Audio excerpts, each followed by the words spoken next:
La revue de la presse sur www.mazlec.net.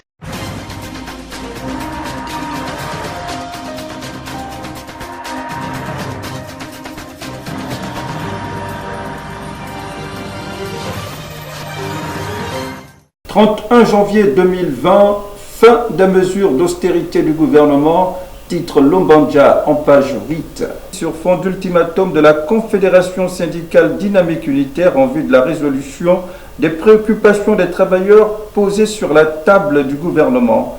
Climat social, horizon sombre pour le gouvernement, titre Moutouki à sa une qui revient sur l'ultimatum de dynamique unitaire au gouvernement en soulignant que Julien Kogebekale et son gouvernement n'auront la paix que si toutes les situations administratives sont régularisées, le paiement des vacations effectuées, les arriérés de bourse payés, pour ne citer que ces points de revendication. En page 5, Moutouki titre « Les enfants, allusion aux élèves, vont redescendre dans la rue ». Mouvement de protestation généralisé programmé pour ce lundi 13 janvier en vue de dénoncer les récentes réformes du système éducatif qui prévoient notamment l'organisation du baccalauréat en 2 tours. Les lycéens contre la nouvelle réforme du bac, titre l'Union du vendredi 10 janvier 2020, qui précise que cette mesure, qui découle des résolutions de la Task Force sur l'éducation, semble ne pas être appréciée par les enseignants. Le régime et la propension à la violence, titre de l'éditorial d'Umbanja, qui s'offusque de la répression aveugle des forces de l'ordre, des prémices des protestations des élèves contre la réforme du bac avant le rendez-vous de la grogne généralisée de ce lundi 13 janvier 2020 dans les rues de Libreville. La veuve mise à la porte par sa belle famille, titre Écho du Nord en page 2 pour évoquer le traitement dégradant subi par la veuve du commandant Binan au lendemain de son inhumation, puis de déplorer. Il est surprenant que devant un cas d'assassinat encore non élucidé, au lieu de faire bloc et de pousser le gouvernement à un devoir de vérité, la famille choisisse de s'illustrer dans le registre des faits divers les plus abjects.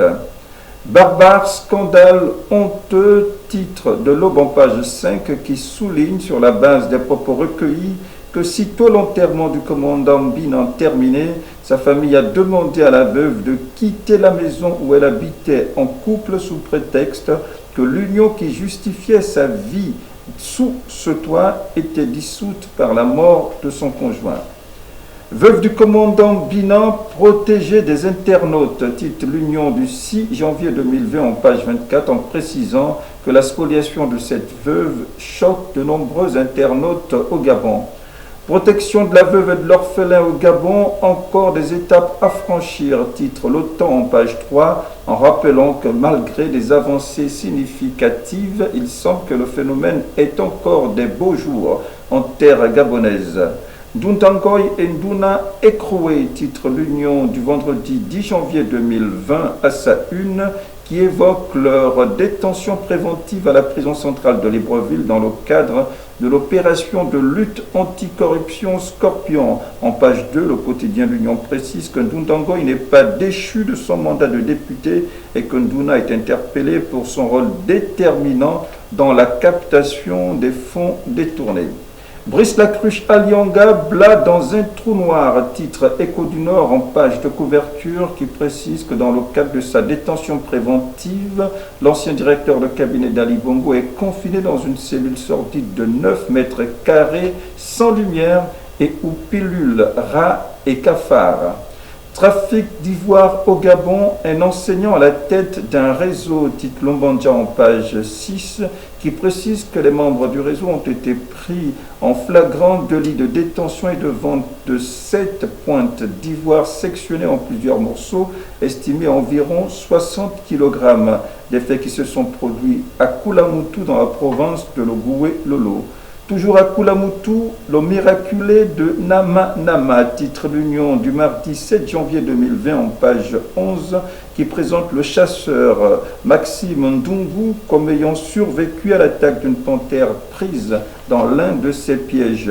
L'Union poursuit, en raison probablement d'une approche mal négociée, l'animal a sauté sur le chasseur avant d'être abattu par d'autres chasseurs interpellés par les cris de détresse de Maxime Ndungu. Tué en tentant de voler une vieille dame, titre l'Union du 8 janvier 2020 en page 11, en légendant sa photo, je cite, « Le jeune braqueur présumé de Gabon Store, raide mort après avoir reçu 2 balles dans le dos ». Journée nationale de prière pour la paix au Gabon, Basile Weyengon cause le flop. Titre de la Loupe en page 6 qui motive son titre en ces termes. Monseigneur Basile Weyengon ne suscite plus l'intérêt des populations assoiffées d'alternance démocratique. Fin de citation. Gestion des municipalités, Léandre Zué dégraisse le mammouth, titre Écho du Nord en page 7, après la décision du maire de Libreville de se séparer d'une 60aine de ses collaborateurs, jugés les plus improductifs par le confrère, et dont une partie non négligeable, souligne Écho du Nord, est notoirement connue comme membre de l'association des jeunes émergents volontaires AGEV. Léandre Zué met 68 fonctionnaires à la porte, titre l'Aube en page 7, en déplorant un acte de licenciement collectif sans entretien préalable ou lettre d'avertissement. À l'aube de poursuivre. À la vérité, depuis la prise de fonction de Léandre Zué, des voix se font entendre pour dénoncer la propulsion à un poste aussi important d'un homme qui n'en avait ni la carrure ni le bagage intellectuel. www.mazlek.net. Discours à la nation, Bongo Ondimba Ali Boa a perdu la boussole, titre Écho du Nord à sa une, avant de souligner à voir l'état dans lequel patauge le Gabon de 2 choses l'une, soit la boussole est défectueuse, soit Ali Bongo n'a pas les compétences requises pour l'utiliser au profit de tous. Mensonge public d'Ali Bongo lors des vœux à la nation. Aucune de vos préoccupations ne sera laissée de côté. Titre l'Aube en page 2 pour citer Ali Bongo. Avant de revenir à la charge, je cite « Heureusement que les Gabonais sont avertis et ne gobent plus ce genre de mensonges ». Fin de citation. Discours à la nation du chef de l'État, 10 ans après, toujours les promesses. Titre Le Temps à sa une avant de poursuivre. Que d'incertitudes pour cette année 2020. Brice Lacruche Alianga, toujours directeur de cabinet du président du Parti démocratique gabonais, le PDG, titre Moutouki en page 3, en précisant qu'après son départ de la présidence de la République, Alianga n'a jamais été délesté de la fonction de décès du président du PDG, Sieur Ali Bongo Ondimba. Ali Bongo, invité au prochain sommet Afrique-France, titre l'Union du 10 janvier 2020 en page 4, qui précise que cette invitation d'Emmanuel Macron à cette grand-messe prévue en juin 2020 à Bordeaux a été remise au numéro 1 gabonais par le secrétaire d'État français auprès du ministre de l'Europe et des Affaires étrangères, Jean-Baptiste Lemoyne. C'est la fin de cette revue de la presse. Merci de l'avoir suivi. L'info du Gabon en un clic, c'est sur www.mazlek.net.